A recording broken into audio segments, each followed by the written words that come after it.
because this is one of the last times for a while that I'm going to be cooking in this kitchen and outside. We are going back up north for a while, but we'll be back in a few months and enjoy the patio again. But today I thought we would certainly want to go out by the pool and grill. But we're going to start in the kitchen inside because I want to show you a few dishes that we're making today. I'm going to make dinner, so you'll know exactly what I'm having for dinner tonight, and that is roasted tomatoes with Parmesan cheese and herbs, baked potatoes, and then we're going to go out and we're going to grill a prime rib. So you can see that I have been marinating this prime rib in olive oil and garlic. That is the way I do it. I know a lot of people do not put olive oil on their prime rib because it is marbleized quite a bit. But goodness, it tastes so good, and I just love that. So we are going to do it this way today, and then maybe another way another time. But every time I've made it with the olive oil and the garlic, oh my gosh, it is delicious. Give it a try. Give it a try. You'll love it. Well, we're going to make tomatoes that have been roasted, and it's fairly simple. It's just coming up with the idea to put this together. So we start with the tomatoes, and you know those big juicy tomatoes that are great in the summer when they're ripe? Don't use those because I've tried it. I made the mistake for you. They just get mushy and they're too big. So I buy these tomatoes that they're not the best tomatoes in the world, but they're not horrible. You have a good tomato flavor, but they lack that earthy taste to them that you find during the summer. But these are the perfect size for slicing. And I've already washed these. And what we will do is slice them. And you don't have to slice them super thin. Just slice them. And you know what? You can peel them. If you are the type who likes to peel off their tomatoes, go ahead and do that. But I like the peel on for this recipe because it holds the tomato together. So we are going to slice this, and this is about the thickness that I like to slice it. Of course, it doesn't have to be perfect, but you don't want it too thin because it just gets crunchy, and you don't want it too thick because then it's still mushy. So we're going to place these on this cookie sheet. And I'm going to make 3 of these little ones. If you really like tomatoes, just go crazy and make as many as you want. But I'm going to have baked potatoes too, so I don't think that I will need that many tomatoes. You know, I was going to show you how I bake my potatoes. However, if you are over 12 years old and you have not figured out how to bake a potato, then I think you need to rethink your life. And I used to think that the schools needed to teach, especially public schools, needed to teach the children how to have basic life skills like baking simple foods and maybe balancing a bank account or, you know, making scrambled eggs, anything. But then the more I thought about it, I realized that's our job. The teachers have plenty of other work to do, and they don't need to be teaching our children how to bake a potato or scramble an egg. So take that time, if you have not already, and teach your children, teach yourself if you don't know, teach your children, teach your grandchildren how to do basic life skills. They're going to love you for that when they get older. They may not appreciate it so much now, although they will appreciate the time you spend with them. And I just think it's very, very important for us to take the initiative to teach our own children. Don't wait for someone else to teach your children, because a lot of times people will teach your children things that you don't agree with. So if you teach them as much as possible, then you will be sure that they've learned all the skills they need for life. And that's my lesson for today. So we are putting on this Parmesan cheese. It's just simple Parmesan cheese. I don't care for the powdery, dried Parmesan cheese, but I do like this grated. If you have a favorite Parmesan cheese, then use that. Putting extra on some of these. Now, what I'm using is herbs de Provence. And if you don't have herbs de Provence, basically it's like rosemary and thyme and a little bit of lavender. And let's see, what else is in here? It is, this even has fennel seed in it. But if you don't have it, just use rosemary and oregano. You know, think Italian. And those Italian herbs work beautifully. And then I just sprinkle this.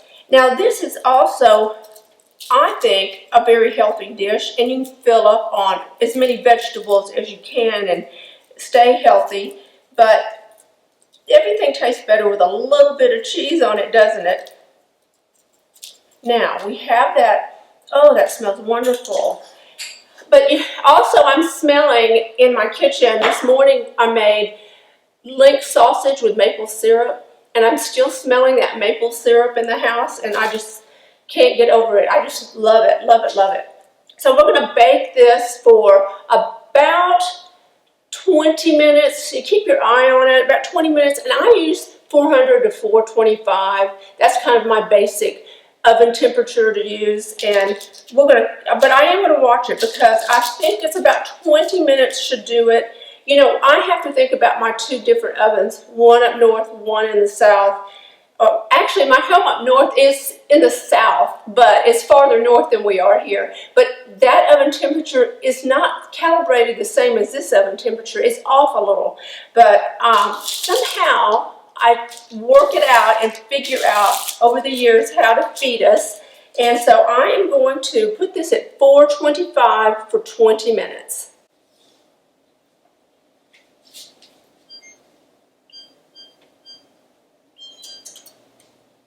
You'll notice that I didn't put any cooking spray or olive oil on this. I just put the tomatoes on parchment paper, and that works every time. But I will add some sea salt and a little pepper.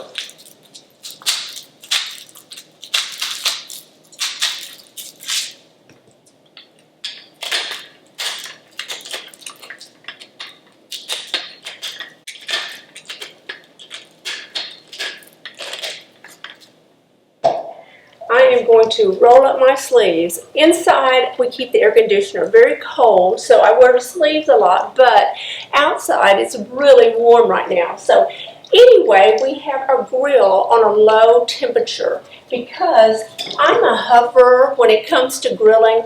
I like it to cook slowly, and I will stand there and watch it so I don't overcook my food. So we have marinated this steak. I would guess it's 6 to 8 hours. I did it this morning, so let's say 8 hours because it was early. And I am going to place it on the grill.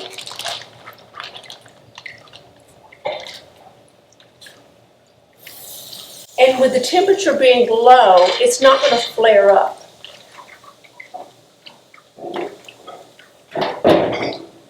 I'm going to put pepper on this steak while it is cooking, but I'm not going to put salt on it because it'll dry the meat out. I'll put the salt on it as I'm taking it off, or just shortly before I take it off the grill. If you're new to this channel, this might be a good time for you to hit that subscribe button, and I will notify you whenever I post any more videos. It's not always about cooking. It's not always about fashion. Sometimes it's about travel. We have a variety of videos on this channel, and I hope there's something for everyone. Now we're going to turn it and pepper it again.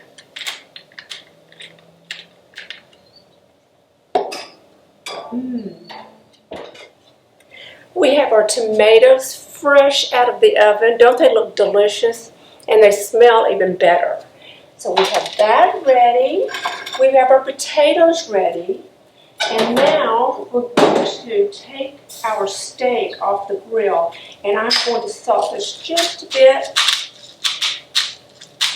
before I take it off.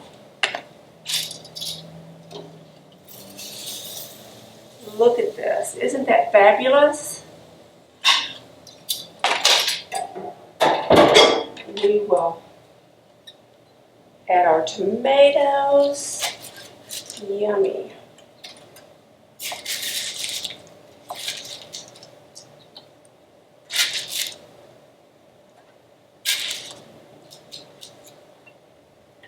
And I'm going to garnish with a snip of basil.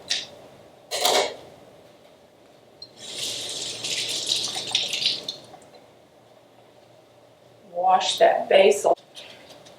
I always try to grow my own herbs. You probably noticed that. Quite a few. And I have some garlic growing that I have not. First time I've ever tried to grow garlic, and I can't wait to try it when it's ready. So we're going to garnish this with fresh basil.